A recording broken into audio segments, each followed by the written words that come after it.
સમાચાર રાજકોટમાંથી કે જ્યાં જસદણ એપીએમસીમાં કપાસમાં આગ લાગી હોવાના બનાવ બન્યા છે।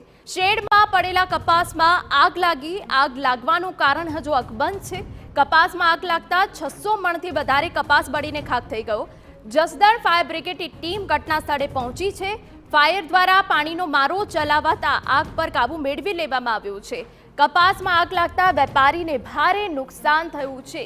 જો કે કયા કારણોસર આગ લાગી છે તેની કોઈ સ્પષ્ટતા નથી, પરંતુ જસદણ એપીએમસીમાં કપાસમાં આગ લાગતા જ અફરાતફરી થઈ ગઈ છે। સંવાદદાતા રાજેશ વધુ વિગત આપી રહ્યા છે। રાજેશ, પૂરી વિગત। બિલકુલ, જે જસદણ એપીએમસીમાં જે કપાસ છે તેમાં આગ લાગવાનો બનાવ સામે આવ્યો છે, ત્યારે આ ઝેડની અંદર જે કપાસ પડ્યો હતો તે વેપારીનો હતો અને તેની અંદર અચાનક જ જે આગ લાગતાની અફડાતફડીનો માહોલ છે તે સર્જાયો હતો।